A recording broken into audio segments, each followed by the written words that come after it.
जय श्री राधा कृष्ण भगवान की जय, श्री गौरी शंकर भगवान की जय। श्रावण मास शुक्ल पक्ष की पुत्रदा एकादशी का महात्म्य। ऐसा माना जाता है कि इस व्रत को करने से संतानहीन व्यक्ति को संतान की प्राप्ति होती है। युधिष्ठिर ने प्रश्न किया, हे मधुसूदन, श्रावण मास के शुक्ल पक्ष में किस नाम की एकादशी होती है? कृपया मेरे सामने उसका वर्णन कीजिए। चूँकि यह संपूर्ण एकादशी की कथा युधिष्ठिर को भगवान श्री कृष्ण सुना रहे हैं, इसलिए शुरुआत में ही आता है कि युधिष्ठिर ने ही प्रश्न किया है। श्री कृष्ण बोले, राजन, प्राचीन काल की बात है, द्वापर युग की बात है। प्रारंभ का समय था। माहिष्मती नामक राजधानी में एक राजा महिजीत रहते थे। वे प्रजा का पालन अपने पुत्र की तरह करते थे, किंतु उनके स्वयं का कोई संतान नहीं था। इसलिए वह राज उन्हें सुखदायक नहीं प्रतीत होता था और धीरे धीरे उनकी अवस्था भी बढ़ती जा रही थी। इसके कारण वो चिंतित थे। एक दिन वो अपने प्रजावर्गों को बुला करके उनसे मंत्रणा किए कि प्रजाजनों, हम से न जाने कौन सा पाप हो गया है और मैंने अपने इस जीवन में पूरा याद करके देखता हूँ, फिर भी कोई पाप हमको दिखाई नहीं देता है। फिर भी हमारे किस पाप के कारण जो आज तक हमको कोई जो है संतान नहीं हुआ है। यद्यपि हमारे यहाँ धन धान की कोई कमी नहीं है, लेकिन संतान का अभाव आज भी बना है। इसका क्या कारण हो सकता है? तो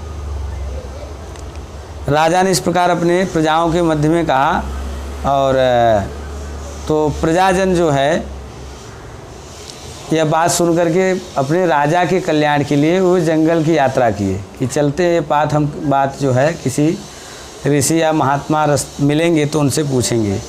इसके लिए वे राजा के वचन सुनकर राजा के जो पुरोहित थे, ब्राह्मण, जो उनके हित के विचार करने वाले बंधु बांधव थे, वे गहन वन में प्रवेश किए।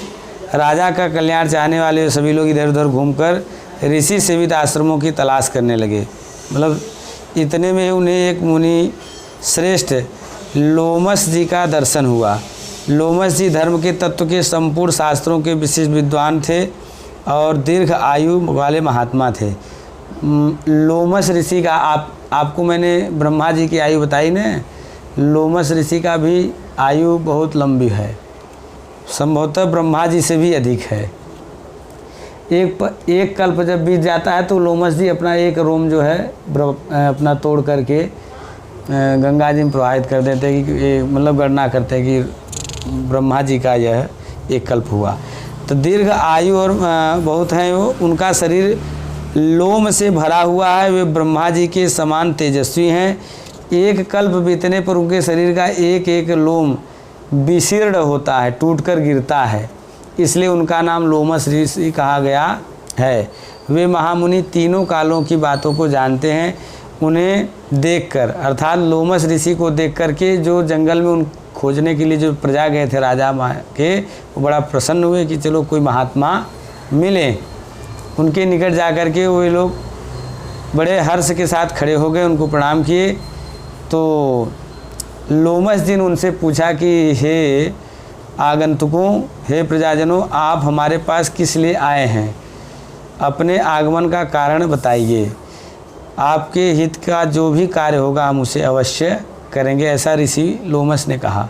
प्रजाजनों ने कहा, ब्राह्मण, इस समय महिजीत नाम वाले जो राजा हैं उनको कोई संतान नहीं है। हम उन्हीं की प्रजा हैं और जिनका उन्होंने पुत्र की भांति पालन किया है। उन्हें पुत्रहीन देख उनके दुख से दुखित हो हम तपस्या करने का दृढ़ निश्चय करके यहाँ आए हैं। हे द्विश्रेष्ठ लोमस जी, राजा के भाग्य से इस समय हमें आपका दर्शन मिला है। मतलब लगता है कि राजा का आप काम बन जाएगा, उसके भाग्य से ही आप हमें दर्शन दिए हैं। महापुरुषों का क्योंकि दर्शन खाली नहीं जाता है और उनके दर्शन से कार्य सिद्ध हो जाता है। अब हमें, हे मुने, अब हमें उस उपाय का उपदेश कीजिए जिससे राजा को पुत्र की प्राप्ति हो। उनकी बात सुन करके महर्षि लोमस 2 घड़ी तक ध्यानमग्न हो गए। मतलब कुछ समय तक वो ध्यानस्थ हो गए। और तत्पश्चात राजा के प्राचीन जन्म का वृत्तांत जानकर उन्होंने कहा, हे प्रजावृंद सुनो, राजा महिजित पूर्वजन्म में मनुष्यों को चूसने वाला धनहीन वैश्य था, मतलब बहुत कृपण टाइप के थे। वह वैश्य गांव-गांव घूमकर व्यापार किया करता था। एक दिन जेठ के शुक्ल पक्ष में 10वीं तिथि को जब दोपहर का सूर्य तप रहा था, वह गांव की सीमा में एक जलाशय पर पहुंचा। पानी से भरी हुई बावली देखकर वैश्य ने वहां जल पीने का विचार किया। इतने में वह एक बछड़े के साथ एक गाय आ गई। वह प्यास से व्याकुल, ताप से पीड़ित थी, अतः बावली में जाकर जल पीने लगी। तो वैश्य ने क्या किया कि उस गैया को हाँक दिया, पानी नहीं पीने दिया, जल नहीं पीने दिया, और स्वयं पानी पी लिए। स्वयं उन्होंने जब जल पिया, उस पाप के कारण राजा को इस जन्म में पुत्र नहीं हुआ। सोच लीजिए, गाय को एक बार जल पीने से मना कर देने से, हाँक देने से व्यक्ति को संतान नहीं हो रहा है। और इस समय हम लोग अपने देश में कितना धड़ल्ले से गैया काट रहे हैं, बर्धा कटवा रहे हैं, कुछ बोलते हैं, तो कितना पाप हम लोग हो रहा है। और उन्हीं पापों का परिणाम है कि सब जगह अतिवृष्टि अनावृष्टि होती है, ये दुनिया भर का रोग होता है। और हम लोग सोचते हैं कि हम लोग गलती क्या किए, गलती क्या किए, हम लोग गलती कौन सा नहीं किया, ऐसा हमको सोचना चाहिए।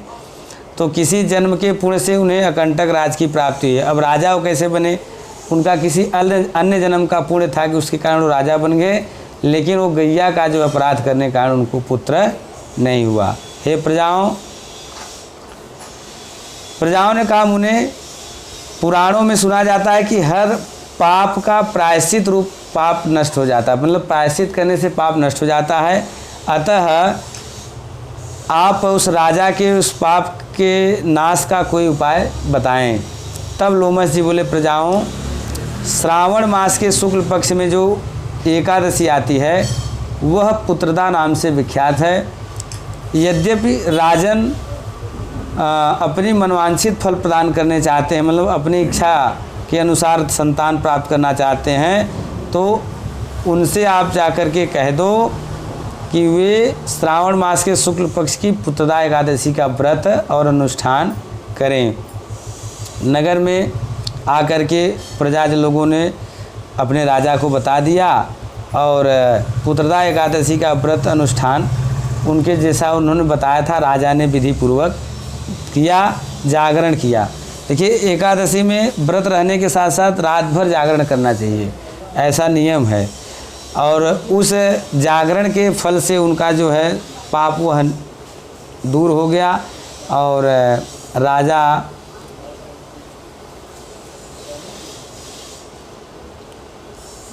का पुण्य उदय होने के कारण जो है उसके पश्चात राजा की पत्नी जो रानी थी वो गर्भवती हुई और गर्भ धारण करके उस समय आने पर उन्होंने एक सुंदर पुत्र को जन्म दिया। इस प्रकार जो है पुत्रदा एकादशी करने से संतानहीन राजा को संतान की प्राप्ति हुई। इसका महात्म्य सुनकर मनुष्य पापों से मुक्त हो जाता है तथा इस लोक में सुख पाकर के परलोक में स्वर्गीय गति को प्राप्त करता है। एकादशी व्रत करने का जो विधि है कि प्रातःकाल उठना चाहिए, उठ करके जो है संकल्प करना चाहिए कि आज हम दिन भर व्रत रहेंगे। नियम तो ये होता है एकादशी व्रत करने का कि सबको बिना खाए पिए रहे, कुछ भी जल न ग्रहण करे, जल भी न ग्रहण करे, निराजल जिसको बोलते हैं, और नहीं तो फिर जल ग्रहण कर लें और फिर संभव हो सके तो भाई चलिए कच्चा फल खा लेना चाहिए। अब इससे ज़्यादा फिर आज्ञा नहीं है खाने का। अब आदमी फिर कुछ भी खा ले तो फिर आलू साबुदाना क्या क्या खाते हैं, तो कच्चा फल तक लास्ट है, इसके बाद नहीं है। तो इतना ही। इस प्रकार जो है अगले दिन द्वादशी में जो है व्रत पारण करने का जो विधि है, अगले दिन जो है व्रत पारण करने का जो विधि है, सुबह उठ करके उसी प्रकार से स्नान ध्यान करके जो पूर्व काल में पहले जो संध्या के समय भगवान को भोग लगाया हुआ रखा हुआ प्रसाद वो ले लीजिए, अथवा कुछ सुबह ही भोग लगा करके उसी से व्रत पारण कर लेना चाहिए। ब्राह्मण को दक्षिणा अवश्य देना चाहिए व्रत करने के बाद, चाहे कुछ भी थोड़ा बहुत, ऐसा नहीं कि ज़्यादा नहीं तो कुछ न कुछ ज़रूर अवश्य दक्षिणा देकर ही व्रत का पारण करना चाहिए। और गाय का जो है, गाय के लिए गौ ग्रास का व्यवस्था अवश्य करना चाहिए। श्री सीतारामचंद्र भगवान की जय। जय जय श्री सीताराम।